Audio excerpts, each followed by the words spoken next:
Hello and welcome to the DIski Preview Show. Thank you so much for tuning in once again on another Friday. Looking forward to some local football that's going to be taking place. My name is Mo and this beautiful gentleman with me is Mr. E. And as usual, we're about to give you the 5 tips that are going to get you going for this weekend in terms of getting your bet slip started. Don't forget, if you want to place your bets, you go down into the description below. You'll find a link on how to join. And we also have videos on how to join. So you can also click on the link, join, place your bets, so forth and so on. And we have so many markets. For some of our biggest games, we offer over 1,000 markets for those games. But let's get the show started with a look and feel of our brand new Betfred website. It's not brand new anymore, but it's still beautiful. Make sure let's just show it to you so we can share the love.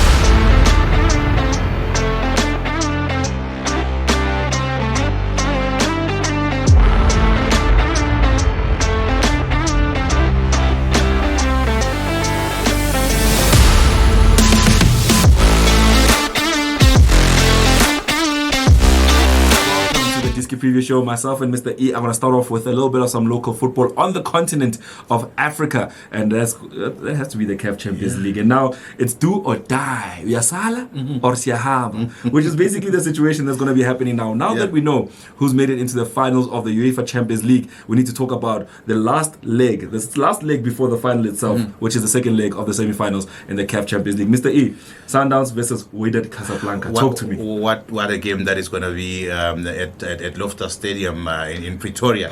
I think this is going to be part 2. But I would like to thank praise Sundowns. I think out of the 4 teams, it's the only team that's not coming from North Africa. Yes. So we've got Esperance from Tunisia. We've got Al Ahly. We've got Wydad. All teams from North Africa. And you know what? We just have to say it shows how healthy African football is because none of these teams share a country.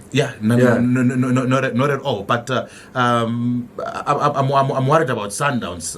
If you look at the Moroccan Giants, which is Wydad, I think they've done very well, and potentially they could be in the finals right now. Same as their national team that did very well in the World Cup. But now you've got Sundowns. It's only doing very well, but the national team is not doing very well. So something very good is being done at Sundowns that we need to learn so that we can later on adopt and then try that at national level. But it's going to be an epic battle. I tell you, I think I'm going to be holding my breath for 90 minutes or plus. I think I'll be at the stadium for that game there. Mr. E, we have to talk about the first leg, and obviously the first thing we're going to talk about is the red cards. 2 red cards in that game, seeing that Mamelodi Sundowns finished the game with 9 players on the pitch. You want to talk to us more about the hostility. I mean, the CAF Champions League was known back in the day when Pirates were still trying to get their second star. Yes. The issue was that when you go to Africa, I mean, the players would complain about lights in their eyes, flares and all that stuff. And talk to us about that first leg in Morocco. Do you think that the change of environment coming to Pretoria will play in Mamelodi Sundowns' favor? It would, but one thing that you must remember is that Wydad, they're well traveled across the continent. Sundowns is also well traveled across the continent. And if you look at the red cards that they received, those were correct and spot on decisions by VAR. I think the biggest not problem as such, but enemy was VAR on that particular day, because I think Mayema was reckless in that challenge. I think also Allende was reckless in that challenge. But in any other given environment without the VAR, that wouldn't have been a red card, and that would have played to the advantage of Sundowns having to finish the game with the full complement of the players. But unfortunately, it didn't happen that way. Mr. E gave us a correct prediction last time out. He did say this will end up in a draw. And he also went on to say that Wydad is Mamelodi Sundowns' voodoo team. So let's find out what his prediction is for this one. What is your prediction for this game, Sundowns versus Wydad Casablanca? Well, it's one thing that we must bring up is that Wydad has never beaten Sundowns in its own backyard, which is Pretoria. But now the problem is that because of the 0-0 and the 0-0 draw in Morocco, now it's now Wydad that stands a chance of winning this one, because if they score a goal, that means Sundowns now has to win the game. You see, so if it ends 1-1, Wydad is gonna progress, because as opposed to what we said last time, the away goals rules still apply. I had to go and do my research on that. The away goals rules still apply. So if Sundowns fail to score away and then Wydad scores here, that means Sundowns definitely has to win. But you know what? I've got I know Sundowns can do that. They've done it to the big guys like Alakli. So I can give this one to Sundowns within the 90. Well, Mr. E is giving it to Sundowns within the 90. Don't forget, second leg of the semi-finals of the CAF Champions League coming your way. Stay tuned, stay up to date, and place your bets with Betfred. You can go and click on the link below to get that done. Stay tuned. We're traveling the rest of Africa before we make our trip to England. Right, welcome back. We're still talking all things football, and the pause there is to remind you that you can place your bets with us by just clicking on the link in the description below. But more importantly, we're here to talk about Kaizer Chiefs versus Cape Town City, a big game in any regard. And the big question I have one question, and I need an answer to this question. The one question is, top 2 or not to top 2 for Kaizer Chiefs? Top 2 is now out of the picture for Kaizer Chiefs, and as we speak right now, top 4 is under threat, because they're facing. They're going to be playing. They're going head to toe with Cape Town City, the team which is at number 5, and I think there is only a 2-point difference between the two. So whoever wins the game tomorrow at 3 o'clock is going to go to the 4th position. But top 2 for Kaizer Chiefs, not this time around. Maybe next year. And how big is it? Because don't forget, the situation is last weekend, Super Sports United managed to put Kaizer Chiefs to the sword by winning the game. The fans threw bottles at the coach, Arthur Zwane. There's now speculation of Arthur Zwane should be out the door. Although we still feel that he's still building his project, then he should stay. So my main question then is, how much of that pressure from last week will be going through the minds of Kaizer Chiefs players and staff members? That's a lot of pressure from the whole technical team, from Zwane right up to the whole bench at Kaizer Chiefs, because the unfortunate events that we saw last time when they lost to Super Sport United 1-0 were unfortunate. I mean, throwing missiles at the coach is not a way to. Well, there are better ways of showing how frustrated you are than throwing bottles at them. So the pressure is very much on the Kaizer Chiefs side, and yet again they're not coming across a team which can easily be beaten. I mean, this is Cape Town City. They've already contributed a joint top goal scorer in Kanyisa Bayo. If he manages to score tomorrow, I think he's gonna claim the golden boot, because he's at 12 points with the likes of Shalulile, who has already done his 30 games for the season. So it's a heavy toll. I mean, emotionally and physically, it's going to be something else for the Kaizer Chiefs camp. Last question I want to ask you is, can the Kaizer Chiefs fans stand for another season without a trophy? I mean, 10 seasons, wouldn't that be one too many? Yeah, you see, actually, is it 10 or is it 9 seasons without a trophy, or 6? I think it's 9. It's 9. Is it 9? 6 is too short a period.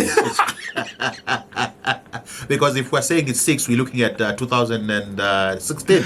Now, I think the last time was 2014, 13, 14, somewhere there. Yeah, so it's really not going the way of Kaizer Chiefs. But one thing that I would like to bring to your attention is that the performance of Kaizer Chiefs depends on the performance of Orlando Pirates.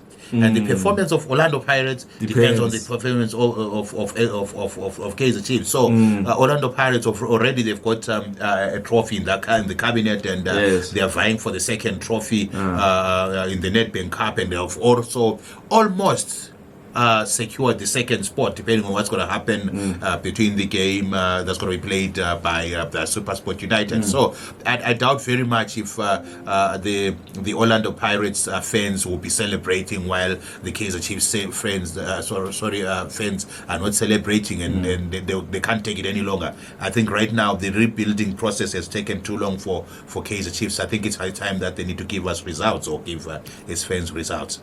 All right, so Mr. E, we need your prediction for this one. What are you going with? I'm still going with Cape Town City, and it will be a joy to watch Kanyisa Mayo picking up the golden boot. So I wish him the best on his game when he comes across Kaizer Chiefs over the weekend.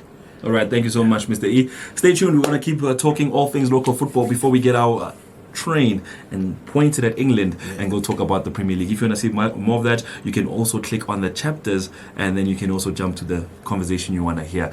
This is Betfred, and of course, you are watching us on YouTube. Don't forget to subscribe, don't forget to like, and don't forget to also check out our other social media platforms like Facebook, like Twitter, like TikTok, like Sikhona Lapho. And we also have YouTube Shorts. You can also go check those out and get yourself some entertainment and get some stress out. But stay tuned, we've got some more local football coming your way.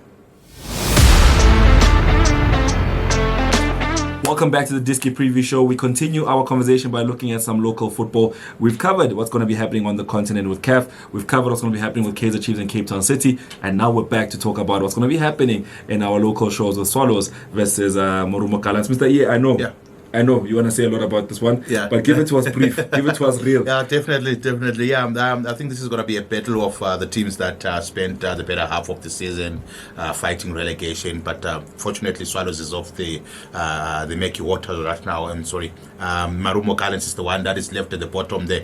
Yeah, it's a must win for Marumo Gallants. They definitely need to pick up all the 3 points to ensure safety in terms of avoiding relegation. So I think, but unfortunately, Swallows is also on song after claiming the scalp of Kaizer Cheifs. Of course. So it's not going to be an easy one, but yeah, I can give it to Swallows. I think Swallows is going to be able to pick this one up. All right, Swallows on a run of 3 wins in a row. Hence, Mr. E is going to give it to Swallows. While on the other side, Marumo Gallants are sitting in the relegation spot, level on points with the team below them, Chippa United, and also trailing by 1 point behind Bernardsburg United, 3 points behind Richards Bay, and then 4 points behind Amazulu, and Celtic just lead them by 5 points. So it's still in the balance if Marumo Gallants can still pick up the result. Mr. E, just you've already given us your prediction. I know the people at home are like, you gave us the prediction. Why are you talking? Okay, fine. I just want to know your thoughts about Marumo Gallants' journey in Africa and how that affected them in the league. Well, I think this was the first time for them to explore the African continent in terms of football, as opposed to the big Giants Sundowns who have been competing across Africa year in, year out. So I think it took a big toll. I mean, it was a big toll on them. They couldn't balance the local league and the continental showpiece. So yeah, I think. It took out a lot of things they could have done better. I think if it wasn't for the African continent, maybe they would have picked up a few more points. But I know traveling across Africa, there's a lot of fatigue. There's a lot of other aspects of the journey that you need to deal with. Yeah, so it did derail them a lot in terms of progressing in the local league.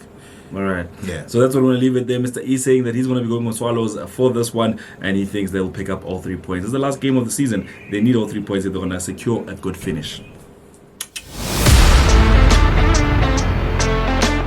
Welcome back to the DIski Preview Show. Don't forget, if you do want to join us, make sure to go into the comment section below. In fact, not the comment section. Go into the description below and just right there, click on it, and you'll be able to join, place your bets, and also check out the latest specials. Let's continue our conversation by looking at what's going on in the Premier League, formerly known as the Barclays Premier League, formerly known as the EPL. Now it's just known as the Premier League. Manchester City on a high right now. They have a treble on the horizon. They could win all 3 major trophies and become the first team to win a treble, well, since way back when.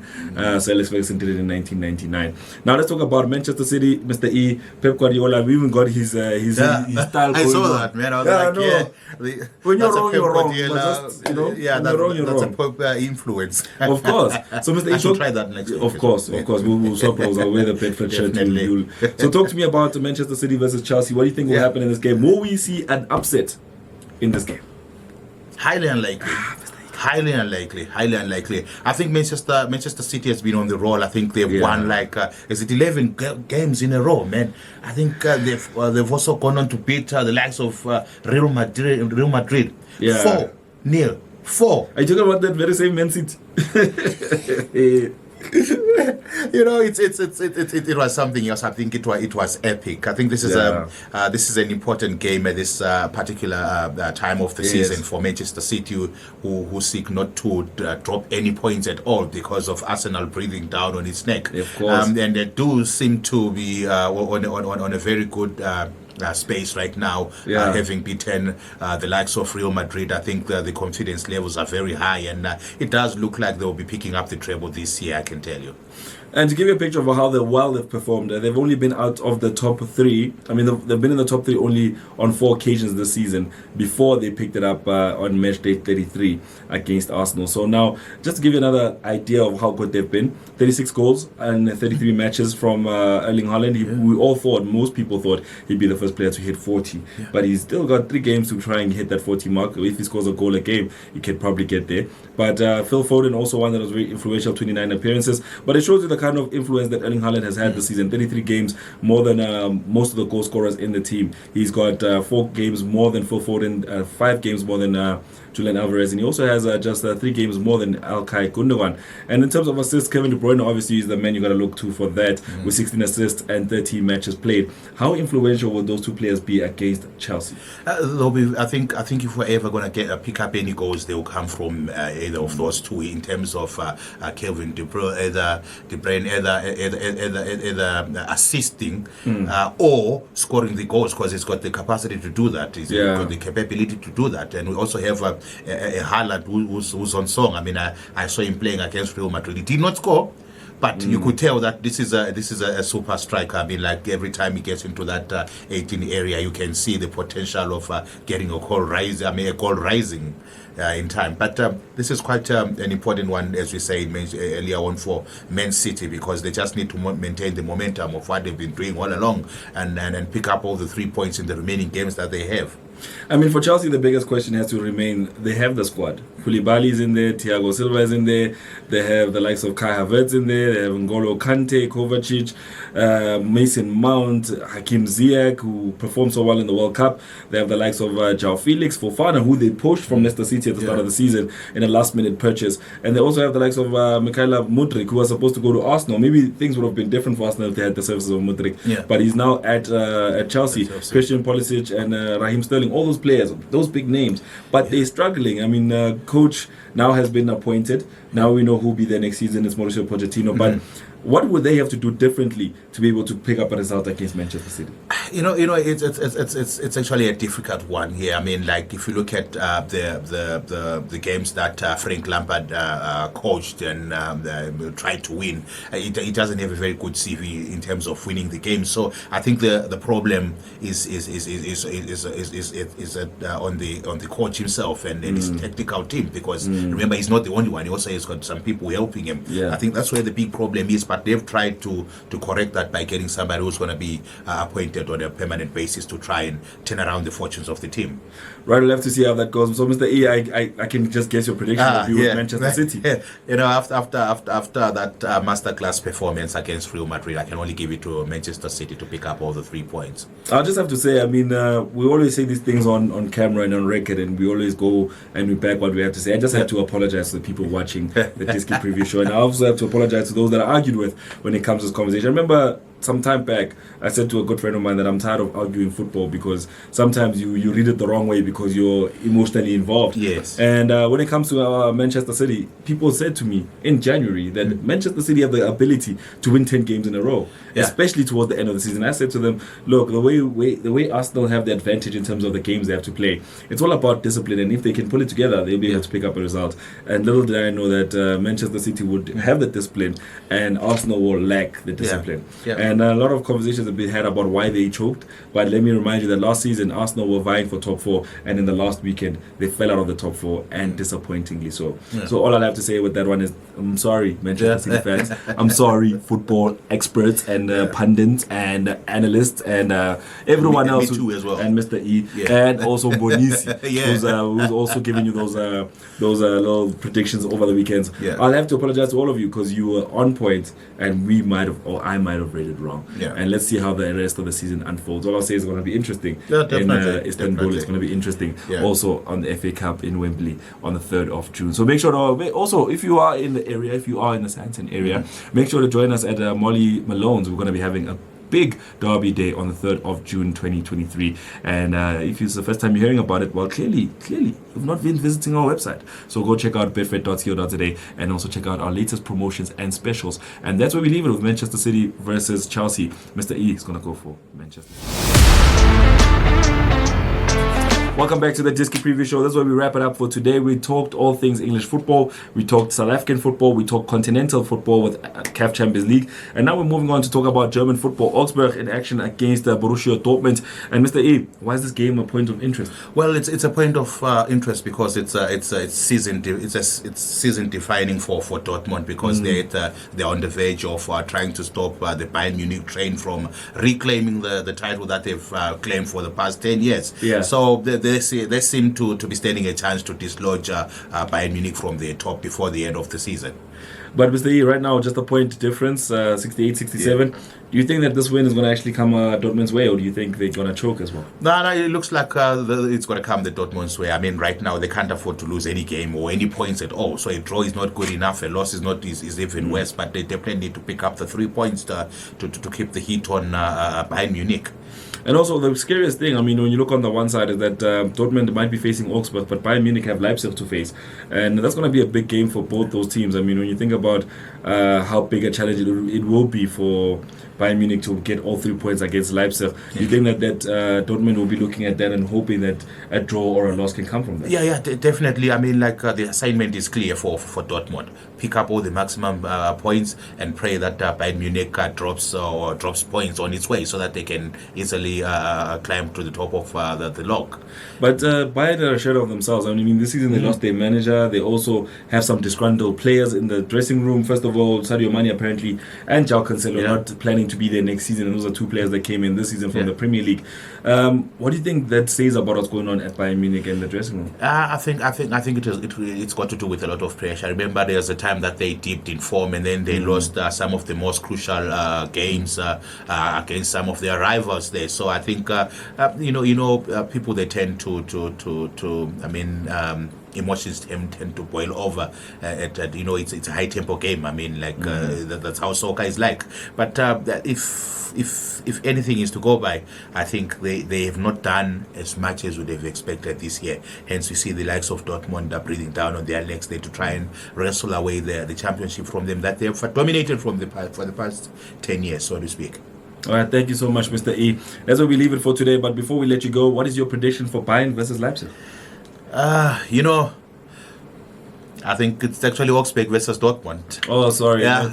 See, I'm wondering about the other match. But give me predictions for both. This time Bayern versus Leipzig, and give me Augsburg versus Dortmund. I think both Dortmund and Bayern Munich will pull through. They'll pick up all the maximum points over the weekend there because they're at a time whereby they kind of... So the title race will go to the last day. Yeah, it will definitely go to the final 90 minutes. No, not 90. Oh, yeah, definitely 90 minutes. There's not going to be any overtime or extra time or so. Yeah, so it will go to the last final 90 minutes of both teams. All right, that's where Mr. E leaves it for today. Thank you so much for joining us here on the DIski Preview Show. We look forward to seeing you again when we come back on your screens on Friday. Yeah, but don't forget, next week we will have our usual predictions coming up, and also we will be dropping some shorts. We know how you guys love those and you love to be entertained. Make sure to visit betfred.co.za, check out the latest specials for the matches we spoke about and the leagues we spoke about. Don't forget, those matches will not be taking place in isolation, so go check out what else is on offer at Betfred. And we thank you so much for tuning in. We'll see you again next time. This is Mo and Mr. E. Yeah, boy. Signing out.